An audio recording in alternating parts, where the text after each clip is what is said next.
So let us look at the first step. What does writing down goals mean for us? So writing them down means actually what you're doing is, as I mentioned earlier, that there is a direct connection between your fingertips and your brains. So it's kind of, when you start writing these goals, you're kind of programming your brains. And when you program your brain, the brain's job is to find out an answer so that the goal manifests. So that is the importance of writing them down. Okay, so first step was to write the goals down. Second step is identify the benefits and also identify the obstacles. Now tell me friends, identifying benefits, let us look at it. Would you want to work on any goal which does not benefit you? Obviously not. I'm sure any goal that you want to achieve first must benefit you.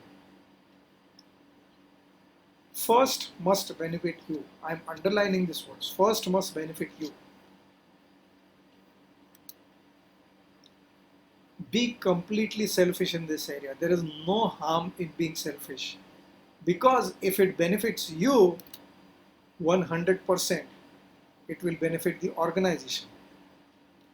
And more important than that is, once I understand how did it benefit me, then I can repeat the results. But it is important that the benefit that you get out of achieving the goal be personal. This improves the repeatability aspect of your results. You can produce the same results again and again and again if you know how did it benefit you personally. Clear? And as I said, if it benefits you, it will benefit the organization 100%. What about identifying obstacles? If I am clear before you embark on the journey what obstacles you need to handle, I'm sure you'd be able to handle the obstacles when they come in a much better frame of mind. So list your benefits and list your obstacles, possible obstacles. The third step is to identify what are major objectives. First of all, let us identify what is an objective. It is important to understand what is an objective. So goals are typically tangible, they are specific and they are measurable. So to give you an example, I want to improve my sales from X to Y in a certain period of time. This is a goal. It is achievable, it is tangible, measurable and specific. Current sales is X amount, I want to reach Y amount in this particular period of time. Extremely specific. And because it is specific, it is measurable. However, objectives are more like an intangible, they're more generic, and they are not completely measurable in the sense that, let me give you an example of what objectives are. Good health. I want to achieve good health. Now, is there a measure for good health? Every time you achieve that particular goal, let's say I want to run a 100-meter dash. I achieved that, better my health, I go for a 1 kilometer run. Achieved that, go for a 10-kilometer run. Achieved that. So good health is a never-ending process. You can keep on improving on your good health. Sky is the limit. I'm sure you understand excellence is also the same. Excellence is not achievable. It's not a destination. So major objectives are actually the driving force behind your goals. So making a difference. I want to make a difference in 10 people's lives, 10,000 people's life, 10 million people's life, and it goes on and on and on. You getting the difference? Now, I'm saying that even if you get one objective, 1, 2, 3 objectives about your life is done. Simply because objectives are the driving forces behind the goals. So, identify 1 or 2 major objectives of your life. After they found out the objectives, the next step is to balance the goals in the 7 areas of your life. Are you all aware that there are 7 areas of your life? Let's look at What are those 7 areas? Spiritual, relationships, social, professional, wealth, health, and self. These are the 7 areas. Now, to balance, uh, let me put it this way. One is quality of life, and second is standard of living. Which one would you choose? Quality of life is foundation is values, and a standard of life is typically the foundation is money. Which one would you want to choose? My recommendation, if you have a certain quality of life, your standard of living is already met. While I'm not dissuading you not to have money goals, I'm not saying that money is important,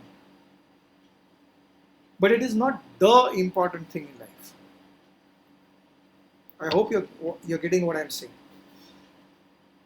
So if you want to balance, I'm, let me ask you, uh, can you have a monetary goal in the area of wealth without having a relationship goal? And even if you do have that, and you achieved your wealth, you got those 10,000 crores in your bank, but have no relationships to enjoy that wealth. What's the point of that kind of a life? Or if you have a professional goal and you don't have any social uh, outings, what kind of a life will you lead? Are you seeing the imbalance that we have in our goal setting? I'm sure you're getting the kind of understanding what I mean by balance in the 7 areas of life. Balance your goals in all areas of your life. Simply because your happiness quotient, your happiness quotient is given by quality of life. You might have all the money in the world, but still may not be happy. May not be. But if you have a quality of life, you will have that standard of living. Go for quality of life and not just standard of living. Once you have identified your goals in those 7 areas, then you have to categorize them, have some long goals, some short goals. The long range goals actually help you to overcome the short range frustrations. In fact, in the book Good to Great, Jim Collins writes the word BHAG. It is called Big, Hairy, Audacious Goals. Guys, let me ask you one question. What really motivates you? The small, tiny, weeny goals that you have on a weekly and a daily basis, or the large goals that you set up for your life? I want to buy a house of 5,000 square feet. I want to reach the moon. I want to be the best in my field. Let them be. Learn to think, dream big in life. Be hard, dream big. In fact, it's the dreamers that can set goals and the dreamers can achieve. So have some long range goals, some short range goals, have large goals in life. Then you must have your goals on a weekly and a daily basis. And it is said the motivation is high when we meet these goals regularly. If you have long range goals cut down into short, small goals and you then schedule them into your weekly and daily meetings, which you have learned in our time management course, and if you keep on meeting those targets on a day to day basis, on a week to week basis, your motivation is bound to remain high. So have those daily, weekly goals and meet them. Every single time you meet them, you will find that your motivation goes high.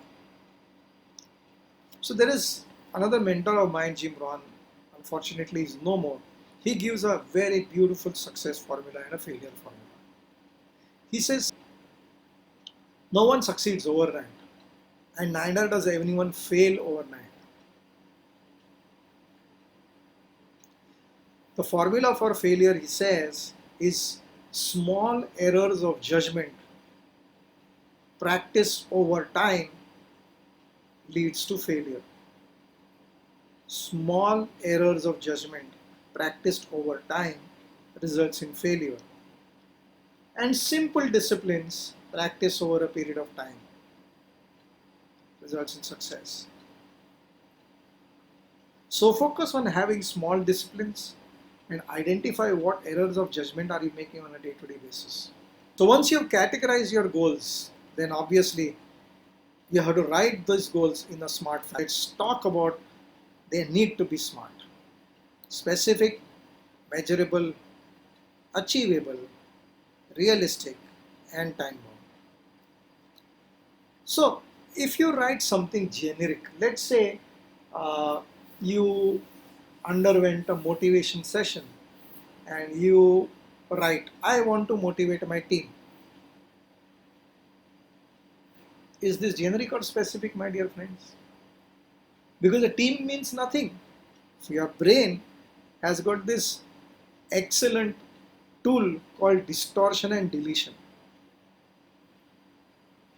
When the information bombarded by you internally is generic, it simply deletes and distorts the information. However, if you do a motivation session and you write specifically that, okay, I want to motivate this person in my team by this time. In the next 1 month, I need to motivate this guy. Specific, not generic. Team is generic, but a person in the team is specific.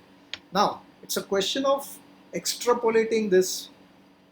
Ultimately, as a leader, you got to motivate the entire team. But then it's just a matter of extrapolation.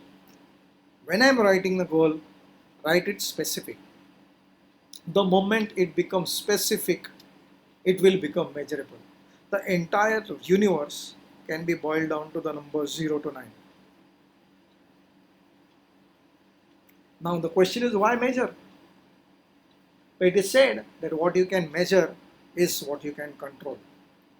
How will you know if there is no measurement tool in your goals? How will you know whether you're on your track or you're not on track? We spoke about direction. To keep that direction in place, measurability plays an important role. How close am I to the goal? Am I in the right direction? It's only the measurable part will give you. Achievable, I say that anything that comes to your mind can be achieved. So there's no question of achievable. It must be relevant. It cannot be irrelevant. Goals must be realistic and relevant. And finally, the most important part is that each goal must have a timeline, an end time, an end date. It must be time bound. Let's say you want to buy a house. Buying a house, obviously generic, so I make it specific. I want to buy a 5,000 square feet house. Now it is measurable, it is achievable, it is relevant, it is realistic. But wait, when do you want to buy that house? Do you want to buy that house in 1 week's time, 10 months' time, 10 years' time, or 10 lifetimes? 10 weeks' time, you'll have to think differently as compared to 10 months, as compared to 10 years, and probably for 10 lifetimes. I don't think so. You have to think. You're getting the timelines, time boundness of a SMART goal, the importance of the end date. An end date puts a certain amount of deadline and it puts a pressure on you.